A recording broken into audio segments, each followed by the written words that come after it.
حضرت منشی محمد افضل خان صاحب رضی اللہ عنہ آف لاہور، آپ سن 1896 میں اپنی ملازمت کے سلسلے میں ایسٹ افریقہ تشریف لے گئے اور حضرت مسیح موعود علیہ السلام کے اعلیٰ مقام کو افریقہ کے مقام پر پھیلانے کا ذریعہ بنے۔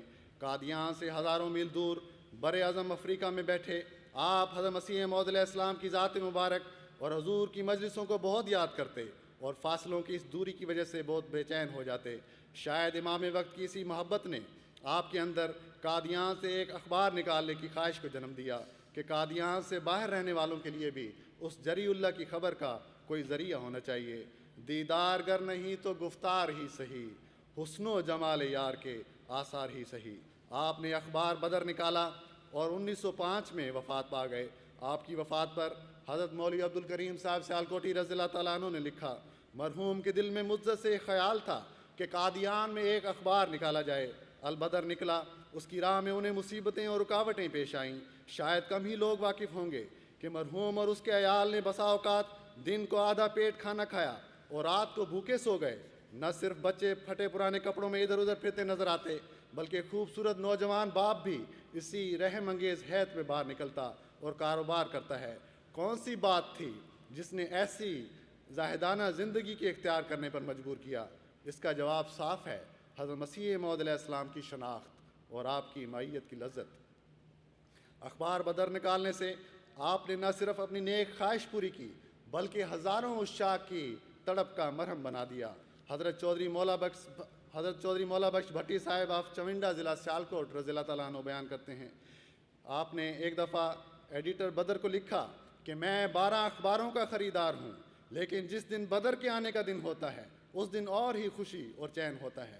حضرت قاضی خواجہ علی صاحب رضی اللہ عنہ نے ایک مرتبہ ایڈیٹر بدر کو لکھا کہ اخبار وقت پر پہنچے خواہ ایک ہی ورق کیوں نہ ہو۔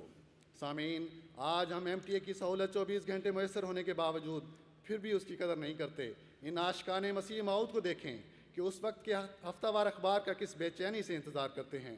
حضرت شیخ یعقوب علی عرفانی صاحب رضی اللہ عنہ صحابہ کی اس عشق کی کیفیت کو اس شعر میں بیان کرتے تھے، ہم سے پوچھو اس نگاہ ناز کی خونریزیاں، ہم نے دیکھا ہے تماشا قتل کا ہوتے ہوئے۔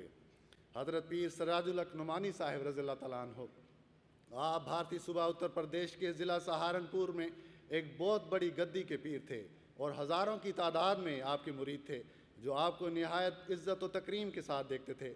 لیکن حضرت مسیح موعود علیہ السلام سے ملاقات کے بعد آپ نے اپنی ساری عزت و تکریم حضور علیہ السلام کے مقام و مرتبے کے سامنے قربان کر دی۔ آپ بیان کرتے ہیں کہ جب حضور نے مسیح موعود ہونے کا اعلان فرمایا تو میں زیارت کے لیے لدھیانہ کو روانہ ہوا۔ لوگ پوچھتے تھے کہاں جاتے ہو؟ میں کہتا کہ لدھیانہ حضرت عیسیٰ علیہ السلام کی زیارت کو جاتا ہوں۔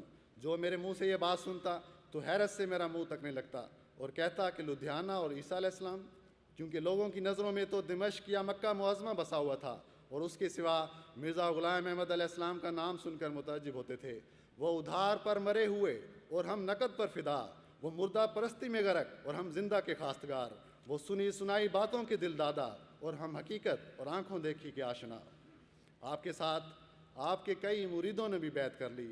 حضرت پیر صاحب اپنے ایک مرید حضرت مرزا امین بیگ صاحب رضی اللہ تعالیٰ عنہ کے بارے میں بیان کرتے ہیں، ایک روز میں نے ایک مجلس میں یہ نعت پڑھی، دن بھلے ہوتے تو کاہے کو جدائی ہوتی، وہ نہ آئے تھے اگر موت ہی آئی ہوتی، بخت ناساز ہے ہوتا جو مقدر اچھا، میری قسمت میں مدینے کی گدائی ہوتی، گر جمالی کے مقدر میں نہ ہونا تھا وصال، خواب ہی میں کبھی صورت تو دکھائی ہوتی۔ جب میں نے یہ نعت خوش دلانی سے پڑھی تو مرزا امین بیگ صاحب کو خوش نہ پایا، حالانکہ حضور علیہ السلام کی بیعت سے پہلے اس نعت کو بڑے شوق سے سنا کرتے تھے۔ مجھے کہنے لگے کہ حضرت پیر و مرشد اس نعت کو آئندہ کبھی نہ پڑھیں، اب ہجر کیسا اور جدائی کے کیا معنی۔ جب بروز مسیح محمد مصطفیٰ مدنی صلی اللہ علیہ وسلم احمد مجتبیٰ قادیانی تشریف لے آئے تو پھر ہجر میں موت مانگنا فضول ہے، یہ تو وصل کے اور خوشی کے دن ہیں۔ اب آپ ہمیں وصل کی باتیں، وصل کی غزلیں، وصل کی نعتیں سنایا کریں۔